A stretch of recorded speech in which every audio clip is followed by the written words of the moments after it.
আমাদের model question set 19 এর solution চলছে। দুটো ক্লাস 19 এর উপর হয়ে গেছে। আজকের ক্লাস মডেল কোশ্চেন সেট 19 এর 12 দাগ থেকে সলভ করব। ঠিক আছে, টোটাল 22টা মডেল কোশ্চেন সেটের আমরা সম্পূর্ণ সলিউশন করে দিচ্ছি, খুব তাড়াতাড়ি সমস্ত সলিউশন হয়ে যাবে। আচ্ছা, শুরু করছি তাহলে আজকের ক্লাস 12 দাগ থেকে। তো এর পরবর্তী ক্ষেত্রে তোমরা এবিটিএ টেস্ট পেপারের সলিউশন এবং পর্ষদের টেস্ট পেপারের সলিউশন পেয়ে যাবে। আমাদের চ্যানেলটা সাবস্ক্রাইব করে রাখবে, তোমাদের পরবর্তী ক্ষেত্রে কাজে আসবে। এবং পরবর্তীকালে তোমরা ক্লাস 11-এর এবং ক্লাস 12-এর ম্যাথের সম্পূর্ণ সলিউশন আমাদের চ্যানেল প্লেলিস্টে পেয়ে যাবে। আমরা এই প্রাইমারির প্রশ্নবিত্ত সলভ করেই ক্লাস 11-এর সলিউশন করতে থাকবো, 12-এরও সলিউশন করতে থাকবো। যদিও সলিউশন অনেক করা আছে, প্রশ্নবিত্তগুলো ধীরে ধীরে আরও সলভ করবো। ক্লাস 10-এ তোমাদের ম্যাথামেটিক্স বইয়ের সম্পূর্ণ সলিউশন করে দেওয়া আছে, চ্যাপ্টার ওয়াইজ প্লেলিস্টে সমস্ত সলিউশন পেয়ে যাবে। ঠিক আছে, আমাদের ম্যাথামেটিক্সে অনলাইন কোচিং এর ব্যবস্থা আছে। যে সমস্ত ছাত্রছাত্রী ম্যাথামেটিক্স অনলাইন কোচিং দিচ্ছে, আমাদের ডেসক্রিপশন বক্সে ফোন নাম্বার দেওয়া আছে, সেই ফোন নাম্বারে তোমরা যোগাযোগ করবে। আচ্ছা, এখানে 12 দাগের এক একটা মান নির্ণয় করতে বলেছে।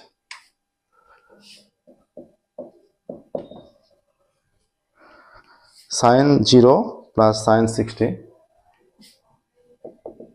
sin 0 plus sin 60, cos 60 plus cos 60 plus cot 45, sin 0 plus sin 60, cos 60, cot 45 by cot 60 tan 30 by cot 60 plus tan 30 into cosec 30 minus cosec 90 into cosec 30 minus cosec 90। ঠিক আছে, আচ্ছা, দেখো এর মানটা নির্ণয় করতে দিয়েছে। সমস্ত এই ছকটা তোমরা তৈরি রাখবে, ছকটা নিখুঁতভাবে তৈরি রাখবে। পরীক্ষা হলে তোমরা ছকটা আলাদা করে নিতে পারো বা নাও করতে পারো, চেষ্টা করবে ছকটা নিখুঁতভাবে তৈরি রাখতে। এটা থেকে একটা 3 নম্বরের কোশ্চেন কিন্তু আসতেই পারে। তাহলে সাইন 0-এর মান 0, শুধু মানগুলো বসিয়ে দিয়ে সিম্পল লসাগু করে দিলেই সরলীকরণ হয়ে যাবে। সাইন 60-এর মান √3/2, আচ্ছা, cos 60-এর মান হাফ, cot 45-এর মান 1, cot 60-এর মান 1/√3, tan 30-এর মানও 1/√3, cosec 30-এর মান 2, cosec 90-এর মান 1। দেখো এবার তাহলে এখানটা হয়ে যাচ্ছে 0 প্লাস √3/2 মানে √3/2 ইন্টু 2 লসাগু 1 প্লাস 2, এখানে √3 লসাগু 1 প্লাস 1, আর এখানে 2 মাইনাস 1 1, হ্যাঁ, ইন্টু 1, এটাও ইন্টু আকারে। তাহলে হয়ে যাচ্ছে √3/2 ইন্টু 3/2, আচ্ছা, এটা 2/√3 ইজ ইকুয়াল টু, তাহলে 3√3/4, এখানে হয়ে যাচ্ছে 3√3/4, আর 2/√3 যেটা আছে সেটা হয়ে যাবে √3/2। ঠিক আছে, তাহলে 3 আর দুটো √3 গুণ হয়ে 3 হয়ে যাচ্ছে। তাহলে 3 3-কে 9, 9/8 বা 1/8, যেটা হবে রাখলেই হবে। ঠিক আছে, আচ্ছা, এটাই ভ্যালু চলে আসছে, দেখো। ঠিক আছে, আচ্ছা, 12 দাগের 1 হলো, 12 দাগের 2।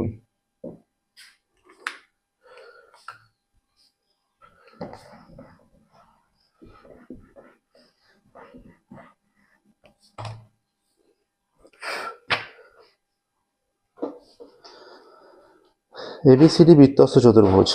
এবিসিডি বৃত্তস্থ চতুর্ভুজ মানে এই একটা চতুর্ভুজ আছে, এইটা ধরো, এটা এ, এটা বি, এটা সি, এটা ডি। তাহলে এই কোণটা প্লাস এই কোণটা, মানে এখানে এবিসিডি বৃত্তস্থ চতুর্ভুজ হলে খেয়াল রাখবে যে এ প্লাস সি মানে কোণ এ প্লাস কোণ সি সমান 180 ডিগ্রি, আর কোণ বি প্লাস কোণ ডি সমান 180 ডিগ্রি। এ প্লাস সি এর সমষ্টি 180 ডিগ্রি হবে, বি প্লাস ডি এর সমষ্টি 180 ডিগ্রি হবে। তার মধ্যে এটা ধরো 80, অন্যটা 100, এরকম হতে পারে, হ্যাঁ, যে কোনো মান হতে পারে, কিন্তু যোগফলটা 180। আচ্ছা, তাহলে tan a/2 into tan c/2, যেটার মান নির্ণয় করতে দিয়েছে, tan a/2, tan c/2, tan b/2, tan d by 2, tan a by 2, tan c by 2, tan b by 2, tan d by 2 is equal to, আচ্ছা এ আর সি তেই আমরা রাখছি, ধরো tan a আছে আর tan c মানে কত 180 minus a by 2 plus tan b by 2, হ্যাঁ, আর এইটা কত হয়ে যাবে ডিটা, ডি এর মান এখান থেকে 180 minus B, 180 minus B by 2, ঠিক আছে। এটা হয়ে যাচ্ছে tan a বাই 2, 180 বাই 2 মানে 90,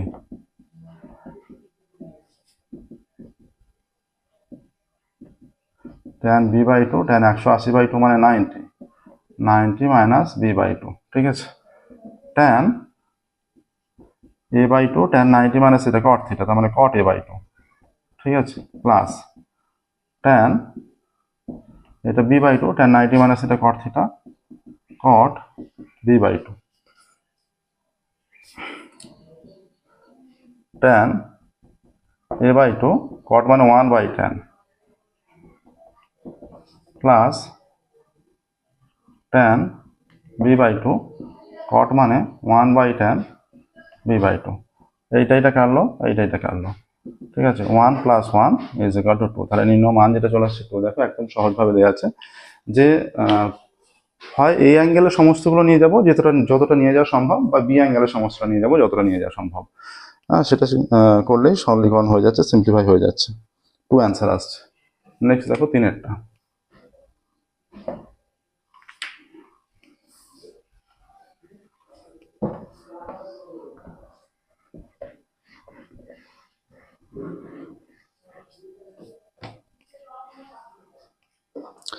একটি বৃত্তের ব্যাসার্ধের দৈর্ঘ্য 63 সেমি, ঠিক আছে, তাহলে আর সমান 63 সেমি।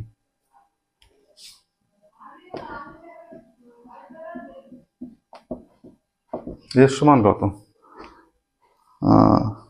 ওই বৃত্তটি 44 সেমি বৃত্তচাপ দ্বারা ধৃত কেন্দ্রীয় কোণটির বৃত্তীয় মান, তাহলে এর সমান কত 44 সেমি, ঠিক আছে। আচ্ছা আর ইজ ইকুয়াল টু 63 আর এস ইজ ইকুয়াল টু 44, তাহলে আমরা ফর্মুলা জানি, ধরি কেন্দ্রীয় কোণের বৃত্তীয় মান আমরা যদি থিটা ধরে নিই, ঠিক আছে,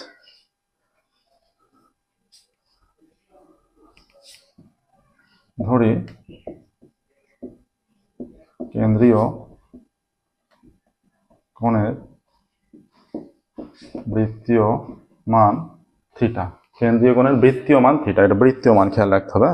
এই যে S is equal to R theta formula, এখানে থিটাটা কিন্তু বৃত্তীয় মানে, তাহলে S is equal to R theta, অতএব ভ্যালুগুলো পুট করলে এখানে 44, এখানে আর এর মান 63 ইন্টু থিটা, তাহলে থিটা সমান কত এসে যাচ্ছে 44 বাই 63, ঠিক আছে, 44 বাই 63, তাহলে ধৃত কেন্দ্রীয় কোণের মান এত রেডিয়ান। এবার এইটা আমরা জানি কি যে পাই রেডিয়ান 180 ডিগ্রি, সেখান থেকে এটা ঘোরাতে পারি, ঠিক আছে, পাই রেডিয়ান 180 ডিগ্রি, তাহলে কেন্দ্রীয় কোণের মান আসছে কিন্তু এইটা এসে গেছে যে 44 বাই 63 এত রেডিয়ান, ঠিক আছে, 44 বাই 63 রেডিয়ান। এবার যদি মানটাকে ঘোরাতে চাই, যে বৃত্তীয় মান আমাদের এসে গেছে, তো এটাকে কি করছি, এইটাকে থিটা যে মানটা, theta is equal to 44 by 63 into pi into 7 by 22, এটা করে দেওয়া যাবে, ঠিক আছে। আচ্ছা তাহলে এটা দেখো হয়ে যাচ্ছে 7 9 63 আর 22 দিয়ে 44, তাহলে থিটার মান চলে আসছে কত 2 পাই রেডিয়ান বাই 9, আমরা পাই দিয়ে প্রকাশ করবো, এমনি নর্মাল আর কি পাই সমেত প্রকাশ করবো, তাহলে চলে আসছে দেখো 2 পাই রেডিয়ান বাই 9, ঠিক আছে। বা অন্যভাবেও আমি এইভাবে করে দেখালাম, তোমরা অন্যভাবেও করতে পারো, হ্যাঁ। অতএব তাহলে লিখে দেবে যে কেন্দ্রীয় কোণটির বৃত্তীয় মান হয়ে যাচ্ছে, অতএব কেন্দ্রীয় কোণের বৃত্তীয় মান 2 পাই রেডিয়ান বাই 9, আর একভাবে ঘোরা যেতে পারে, ঠিক আছে।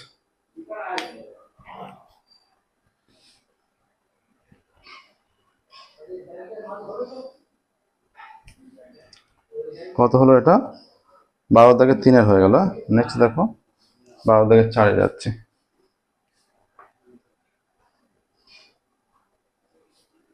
12-4 নয়, এরপর 13 দাগ।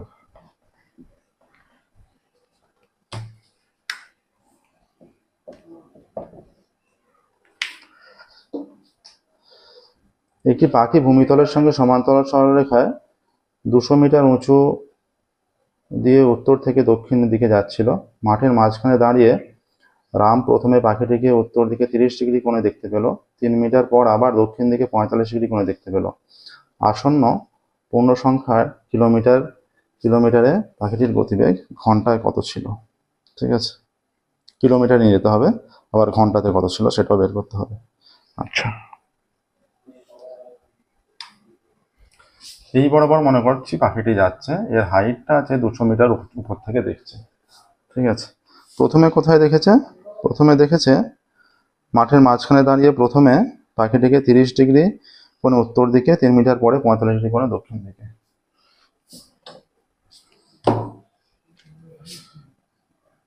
মনে করছি এইখানে 30 ডিগ্রি কোণে উত্তর দিকে দেখেছে, তাহলে এইটা 30 ডিগ্রি, তাহলে এইখানটা 30 ডিগ্রি হয়ে যাবে। তারপর এখান থেকে দক্ষিণ দিকে দেখেছে, এটা 45 ডিগ্রিতে, তাহলে এইটা 45 ডিগ্রি হয়ে যাবে। এইটা 200 মিটার, এটা এ বিন্দু আর এ বি বরাবর যাচ্ছে। এটা সিডি, এটা ই, এটা এফ। ঠিক আছে, ধরা যাক পাখিটি এ বি বরাবর যাচ্ছে।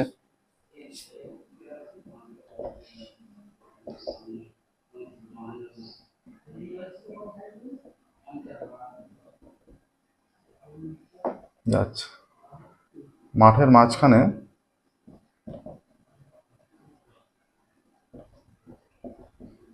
ই বিন্দু থেকে প্রথমে পাখিকে কোথায় দেখলো? এ বিন্দুতে।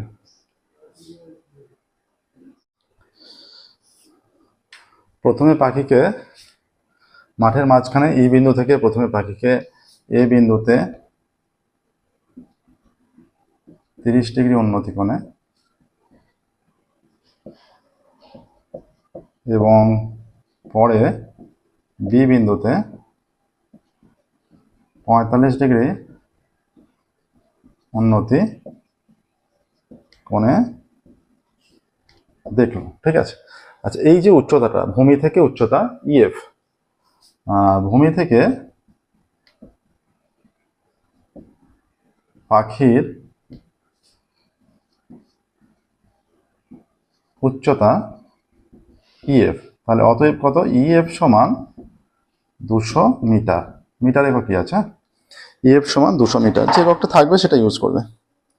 আচ্ছা, এই যে দূরত্বটা গেছে এখান থেকে এখানটা 3 মিনিট সময় লেগেছে। ঠিক আছে, আর অ্যাঙ্গেলটা কি? এখানে অ্যাঙ্গেল এফ এ ই সমান অ্যাঙ্গেল এ ই সি সমান 30 ডিগ্রি, আর একটা হচ্ছে অ্যাঙ্গেল ডি ই বি সমান অ্যাঙ্গেল এফ বি ই সমান 45 ডিগ্রি। ঠিক আছে, আচ্ছা, আমাকে বের করতে হবে এই ত্রিভুজটা থেকে এইটা বের করব, এই ত্রিভুজটা থেকে এইটা বের করব। ঠিক আছে, আচ্ছা, ত্রিভুজ এ ই এফ থেকে পাই, ত্রিভুজ এ ই এফ থেকে পাই লম্বার ভূমি tan 30, এটা ইএফ লম্ব বাই ভূমি কত? এফ, tan 30 মান কত? 1/√3। আচ্ছা, ইএফ 200 আর এফটা এফই থাকলো, তাহলে কোনাকুনি গুণ করলে এফ সমান হয়ে যাচ্ছে 200√3। 200√3। আচ্ছা, ত্রিভুজ বিইএফ এই ত্রিভুজ থেকে এটা পেয়ে গেলাম এফটা। এবার এই ত্রিভুজে চলে যাচ্ছে, ত্রিভুজ বিএফ থেকে পাই tan 45 সমান লম্ব বাই ভূমি, আবারও ইএফটা লম্ব, এর সাপেক্ষে এইটা লম্ব আর বিএফটা ভূমি, বা tan 45 এর মান 1, ইএফ হচ্ছে 200 বাই বিএফ কত এটা জানি না, বের করব, বা বিএফ ইজ ইকুয়াল টু 200 হয়ে যাচ্ছে। ঠিক আছে, এবার এখানটা দেখো, এখানে ক্যালকুলেশনটা করছি। তাহলে এবার টোটাল দূরত্ব গেছে এবি, এবি সমান এফ প্লাস বিএফ। এফ এখানে বেরিয়েছে 200√3, 200√3 প্লাস এটা 200, ঠিক আছে। এবার 200√3, এই যে 200কে 1.732 দিয়ে গুণ করলে কত হচ্ছে, এটা 0 0 0 0, তাহলে একবারে হয়ে যাচ্ছে। আমরা যেটা করতে পারি, আচ্ছা এখানে হয়ে যাচ্ছে আবার 0 0 0 0, আর 4 6 7 2 14, 4 হাতে 1, 2 2 3, 0 0 4 6 4 3, তাই তো। আচ্ছা, তিনটে সংখ্যার আগে দশমিক, এইখানে দশমিক হয়ে গেল, এটা কেটে গেল, তাই তো। 346.4, এইটা হয়ে যাচ্ছে 346.4 প্লাস 200, তাহলে হয়ে যাচ্ছে 546.4, ঠিক আছে। তাহলে এবার বলছে এটা মিটার এককে আছে, তারপরে কি করবে, এটা কিলোমিটারে নিয়ে যেতে বলেছে, তাই তো। বলেছে যে আসন্ন পূর্ণ সংখ্যার কিলোমিটারে পাখিটির গতিবেগ কত ছিল। তাহলে 3 মিনিটে যায় পাখিটি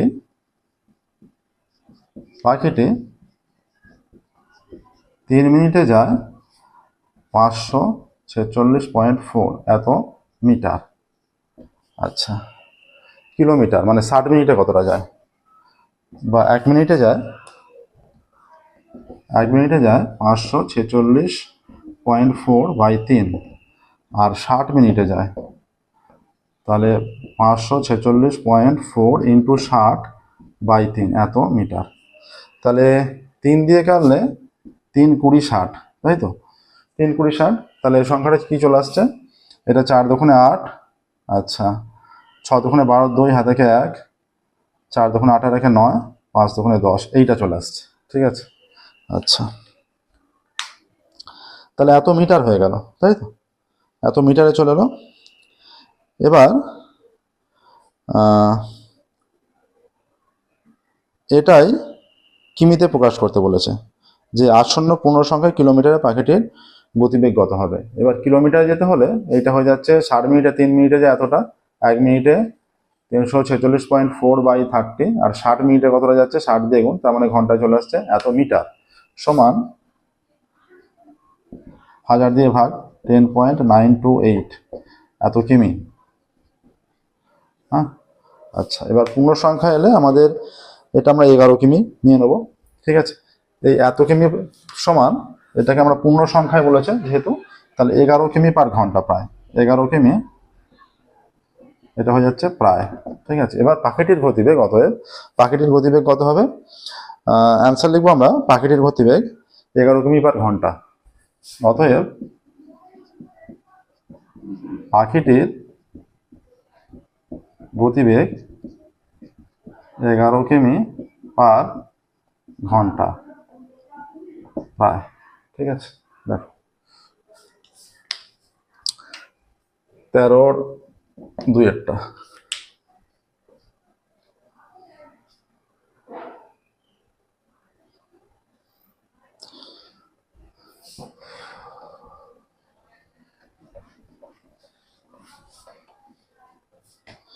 13-2 বলছে, একটি খাড়া পাহাড়ের শীর্ষ ও ভূমি থেকে 10 মিটার উঁচু একটি স্তম্ভের শীর্ষের অবনতি ও উন্নতিকোণ যথাক্রমে 60 ডিগ্রি ও 30 ডিগ্রি। পাহাড়ের উচ্চতা কত। একটি খাড়া পাহাড়ের শীর্ষ ও ভূমি থেকে, আচ্ছা এইটা একটা খাড়া পাহাড়, মানে আমরা এর হাইটটা ধরে নিচ্ছি, এতটা মনে করো খাড়া পাহাড় আছে, যার শীর্ষ হচ্ছে এ, আর এখানে ভূমিটা মনে করো বি। এখান থেকে বলেছে 10 মিটার উঁচু একটি স্তম্ভের শীর্ষের, এটা মনে করো এখান থেকে 10 মিটার উঁচু একটা স্তম্ভ, এটা ঠিক আছে। তাহলে শীর্ষের অবশ্যই অবনতি কোণ হবে, শীর্ষের অবনতি কোণ 60 ডিগ্রি, এখান থেকে এর অবনতি কোণ এইটা 60 ডিগ্রি, ঠিক আছে। এইটা, এটা 60 ডিগ্রি মানে এইটা এরকম আছে, এইটা 60, তার জন্য এইটা 60, ঠিক আছে। এ বি সি ডি, এখানটা ই নাম দাও। তাহলে এখান থেকে শীর্ষের অবনতি কোণ 60 ডিগ্রি হলো, আর ভূমি থেকে শীর্ষের উন্নতি কোণ 30 ডিগ্রি, এটা ভূমি, এখান থেকে শীর্ষের উন্নতি কোণটা 30 ডিগ্রি, ঠিক আছে। আচ্ছা, এখানে কি বলে দেওয়া আছে, ভূমি এত মিটার উঁচু স্তম্ভ, এই যে স্তম্ভটা সিডিটা এইটা 10 মিটার, সিডি স্তম্ভটা 10 মিটার, ঠিক আছে। ধরা যাক এবি খাড়া পাহাড় এবং সিডি স্তম্ভ। ধরা যাক এবি খাড়া পাহাড় এবং সিঁড়ি স্তম্ভ। ঠিক আছে, তাহলে এ থেকে বি এর অবনতি কোণ 60 ডিগ্রি এবং বি থেকে ডি এর উন্নতি কোণ 30 ডিগ্রি। এরকমই বলা আছে যে এর শীর্ষ থেকে এবং ভূমি থেকে অবনতি এবং উন্নতি কোণ। তাহলে শীর্ষটা আগে আছে, তার মানে শীর্ষ থেকে অবনতি যেমন বলা থাকবে সেই রকম, আর ভূমিটা পরে বলা আছে ভূমি থেকে উন্নতি। ঠিক আছে, এই হিসেবেই নেওয়া হয়েছে। আচ্ছা, অতএব এখানে হয়ে যাচ্ছে সিডি সমান হয়ে যাচ্ছে 10 মিটার। আচ্ছা, কোণ এখানে একটা নাম দাও, এফ এ ডি সমান এ ডিই সমান 60 ডিগ্রি, আর কোণ সিবিডি সমান 30 ডিগ্রি। ঠিক আছে। আচ্ছা, আর একটা জিনিস যেটা এখানে, যে সিডি সমান বিই সমান 10 মিটার, দুদিকটা সমান হবে, মানে সিডি আর বি এটা সমান। তাছাড়াও এখানে আরেকটা জিনিস, বিসি সমান ডি, এটা বিসি আর ডি এখানে সমান। এবার আমাদের কি বের করতে হবে? আমাদের বের করতে হবে যেটা পাহাড়ের উচ্চতা কত। তাহলে এইটা 10 মানে এইটাও 10 হয়ে গেছে, 10 মিটার। ঠিক আছে, শুধুমাত্র এইটা দরকার, এই জায়গাটা দরকার। আমরা প্রথমে বিসিটা বের করে নিই। এইটা সমান ধরে নিচ্ছি, এইটা সমান এক্স মিটার মনে করে ধরে নিচ্ছি। এবার ত্রিভুজ বিসিডি থেকে পাই, আচ্ছা, tan 30 লম্ব বাই ভূমি মানে সিডি বাই বিসি। tan 30 মান 1/√3, সিডির মান কত 10 আর বিসির মান এক্স। এখানে লিখে দাও, এইটা এক্স, বা কোনাকুনি গুণ করলে এক্স = 10√3 হয়ে যাচ্ছে। তাহলে এক্স এর ভ্যালু পেয়ে গেলাম 10√3। এবার ত্রিভুজ এইডি থেকে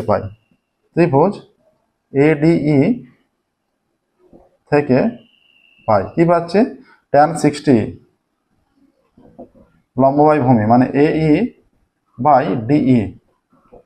tan 60 মান কত? √3, বা √3 এইটাই থাক, আর ডি এর মান এখানে বের করেছি, এই যে বিসি সমান ডি সমান এক্স, = 10√3, এটা পুট করে দিই 10√3। তাহলে কোনাকুনি গুণ করলে দুটো √3 হয়ে যাচ্ছে, দুটো √3 গুণ হয় একটা 3 হয়, তার সঙ্গে 10 গুণ আকারে আছে, তাহলে 3 × 10 = 30। তাহলে এই = 30, এই হচ্ছে 30 মিটার। এবার তাহলে পাহাড়ের উচ্চতা চেয়েছে, তাই তো, খাড়া পাহাড়ের উচ্চতা চেয়েছে। তাহলে এবি সমান এই প্লাস বি, এই হয়ে যাচ্ছে 30 মিটার,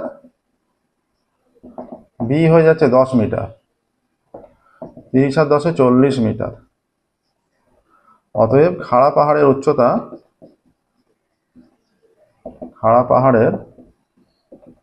উচ্চতা 40 মিটার। ঠিক আছে, দেখো তাহলে এর সাথে সাথে আমাদের model question set 19 page number 597 এর মডেল কোশ্চেন সেট 19 এর 12 দাগ এবং 13 দাগ কমপ্লিট হলো। এর পরের ক্লাসে 14, 15 সলভ করবো, মডেল কোশ্চেন সেট 19 কমপ্লিট হবে। ঠিক আছে, পড়ে থাকবে 20, 21, 22 এই তিনটা মডেল কোশ্চেন পেপার পড়ে থাকবে, আমরা সেটা খুব তাড়াতাড়ি সলভ করবো। ওকে, থ্যাংক ইউ।